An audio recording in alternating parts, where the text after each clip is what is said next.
हामी मोनोकर्सिभको अन्तिम प्याटर्नमा गइसकेका छौँ। अब सुरुमा हामीले स्ट्रेट लाइन प्याटर्न सिकेका थियौँ, सेकेन्ड लाइनमा शार्प एङ्गल प्याटर्न, अनि थर्डमा हामीले आर फर्म सिकेका थियौँ र यो मोनोकर्सिभको लास्ट फर्म हाम्रो सी फर्म प्याटर्न। अब यो सी फर्म प्याटर्न हाम्रो यो यहाँबाट सबै सीबाटै बनेको हुन्छ, त्यही भएर हामीले यसलाई सी फर्म प्याटर्न पनि भन्न मिल्छ। अब हेर्नुहोस्, सी लेख्दाखेरि के गर्नुहोस्, पहिला सबभन्दा सुरुमा हेर्नुहोस्, सी लेख्दाखेरि यो मिडल र base line, top line, middle line, base line, bottom line, middle र बेस लाइनको बिचमा के गर्नुहोस्, हेर्नु मिडल र बेस लाइनको बिचमा गोलो गर्दै माथि जानु, माथि छुने बित्तिकै गोलो गर्दै तल ल्याउनु, तल छुने बित्तिकै माथि जानुहोस्। हेर्नु त, यो हाम्रो सी भयो। सी को के गर्नुहोस् भने यो मिडल लाइन हेर्नुहोस्, यो मिडल लाइनको हल्का तल यहाँ हेर्नुहोस् त, तलदेखि के गर्नु, हल्का गोलो गर्दै माथि जानुहोस्। हेर्नु त, माथिको लाइन छुने बित्तिकै हल्का गोलो भयो। हेर्नुहोस्, माथि छुने बित्तिकै हल्का गोलो भयो, गोलो हुने बित्तिकै गोलो गर्दै तल ल्याउनुहोस्, अनि तल पनि छुने बित्तिकै हल्का यसको खुट्टा गोलो गर्दै थोरै माथि गरिदिनुहोस्। हाम्रो यो के भयो हेर्नुहोस् त, सी भयो। यो सी को टाउको तल माथि झुकिएको हुनुपर्ने हुन्छ। अब हेर्नुहोस्, हाम्रो यो मोनोकर्सिभ लेटरको यो हाम्रो सी भयो। अब फेरि हामीले अर्को सी बनाउनु पर्ने हुन्छ। अब हेर्नुहोस्, यहीँबाट के गर्नुहोस्, यहीँबाट फेरि गोलो गर्दै माथि जानु, माथि छुने बित्तिकै गोलो गर्दै तल ल्याउनु, तल छुने बित्तिकै गोलो गर्दै, हेर्नु त अर्को पनि हाम्रो सी भयो। दुईवटा हाम्रो यो सी भयो। अब यसको के गर्नुहोस्, यहीँ मैले के भनेको थिएँ, यहीँबाट गोलो गर्दै माथि जानुहोस्, यहीँदेखि तलतिर ल्याउनुहोस् भनेको थिएँ। अब यो हाम्रो सी भएपछि यसको के गर्नुहोस्, यो ई लेख्दाखेरि यसको मिडल र बेस लाइनको बिचदेखि यहीँदेखि गोलो गर्दै भित्रतिर लगिदिनुहोस्, यो हाम्रो ई भयो। अब हेर्नु त, हाम्रो यो दुईवटा भयो, सीबाटै बन्यो। हेर्नु त, एउटा सी भयो, अनि फेरि हाम्रो यो ई भयो, सी ई, अनि त्यसपछि ओ, सीबाटै हाम्रो ओ बन्छ। अब हेर्नुहोस्, यो ओ को के गर्नुहोस्, यसको यो दुईटै गोलो ओभल सेपको गोलो गरिदिनु, यहाँदेखि गोलो गर्दै तल ल्याउनु, फेरि गोलो गर्दै माथि जानु। हेर्नु त, यो हाम्रो ओ भयो। हेर्नुहोस्, ओभल सेपको ओ भयो, सिइओ भयो। तीनवटा लेटर हाम्रो सिइओबाट बन्यो। अब ए, सिइओ ओभल सेपको हुनुपर्ने भयो लेटरहरू। अब ए लेख्न सकियो भने एबाट हाम्रो यहाँ सबै लेटर प्याटर्नहरू लेटरहरू सबै बन्न जान्छ। अब हेर्नुहोस्, ए लेख्दाखेरि के गर्नुहोस्, सबभन्दा सुरुमा यदि हजुरहरूलाई ए लेख्न अलिकति गाह्रो भयो भने यो मेरो प्रिन्ट लेटर को सुरुको भागमा गएर ए कसरी लेख्ने मैले त्यहाँ लेख्न सिकाएको छु, त्यहाँ एकचोटि हेरिदिनु होला। ए कसरी लेख्ने म यहाँ सरासरी लेख्न गइरहेको छु। अब हेर्नुहोस्, ए लेख्दाखेरि के गर्नुहोस् भने, ल एकचोटि म अझै भनिदिन्छु हजुरहरूलाई। यहाँ हेर्नुहोस्, यो भयो मिडल लाइन, यो भयो बेस लाइन, ल यसको पनि हाम्रो यो चारवटै लाइन तान्दिउँ, यो भयो, यति भयो। अब हेर्नु त, यो मिडल र बेस लाइनको बिचमा हाम्रो एउटा सिधा लाइन तान्नुहोस्, यो मिडल र बेस लाइनको बिचमा एउटा सिधा लाइन भयो। अब यहाँदेखि के गर्नुहोस्, फेरि बिचदेखि गोलो गर्दै उल्टो आर निकाल्नुहोस्, गोलो गर्दै तल। हेर्नु त, यो उल्टो आर भयो, यो हाम्रो उल्टो आर भयो।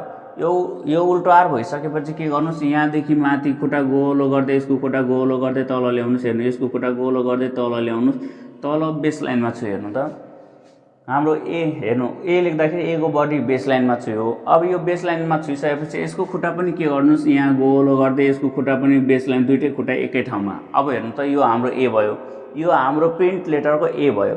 तर यो प्रिन्ट लेटरको अब यो ए भयो भने हेर्नु त, यसमा एउटा सिधा लाइन, यसमा दुईवटा ट्रायङ्गल छ, तर यसकै हामीले तलको भागलाई हल्का गोलो गरिदियो भने यो हाम्रो मोनोकर्सिभको ए हुन जान्छ। अब यही ए हामीले फेरि यहाँ लेख्नुपर्ने हुन्छ। अब हेर्नु त, ए लेख्दाखेरि के गर्नुपर्ने हुन्छ, यहाँदेखि गोलो गर्दै माथि जानुहोस्, माथिदेखि गोलो गर्दै तल ल्याउनुहोस्, फेरि गोलो गर्दै माथि जानुहोस्, यहाँदेखि एउटा सिधा लाइन तान्नुहोस्। हेर्नुहोस्, हाम्रो यो ए भयो। फेरि यसको के गर्नुहोस्, गोलो गर्दै माथि जानुहोस्, गोलो गर्दै तल ल्याउनुहोस्, फेरि गोलो गर्दै माथि जानुहोस्, यहाँदेखि एउटा सिधा लाइन तलतिर जानुहोस्, हाम्रो यो फेरि अर्को ए भयो। यहीँदेखि के गर्नुहोस्, फेरि गोलो गर्दै हेर्नु, गोलो गर्दै माथि जानु, गोलो गर्दै तल ल्याउनुहोस्, फेरि गोलो गर्दै माथि जानु, यहीँदेखि एउटा सिधा लाइन तानिदिनुहोस्। हेर्नु, यहीँदेखि सिधा लाइन तान्नुहोस्, अर्को पनि हाम्रो ए भयो। फेरि यसको हेर्नुहोस्, यहाँदेखि गोलो गर्दै माथि जानुहोस्, गोलो गर्दै तल ल्याउनुहोस्, फेरि यहीँदेखि तलतिर ल्याइदिनुहोस्। हेर्नु त, हाम्रो चारवटै ए भयो। हेर्नुहोस्, सिइओ चारवटा ए भयो। ए मैले पहिला पनि सिकाएको थिएँ, अहिले पनि यहाँ मैले सिकाएँ। अब हेर्नुहोस्, एबाट हेर्नु त, यो सबै हाम्रो एबाटै बन्छ। अब हेर्नु, सी पनि बन्यो, ई पनि बन्यो, ओ पनि भयो। अब ए पनि भइसक्यो। एमा पनि हेर्नु त, यो सबैको दुईवटा हाम्रो हेर्नु, दुईवटा ट्रायङ्गल छ, एउटा सिधा लाइन छ, दुईवटा स्ट्रेट लाइन, एउटा दुईटा ट्रायंगल एउटा स्ट्रेट लाइन छ। अब के गर्नुस्, यसकै माथिबाट हेर्नुस्, यसकै माथिबाट एउटा के गर्नु, एउटा सिधा लाइन तलतिर तान्दिनुस् हाम्रो।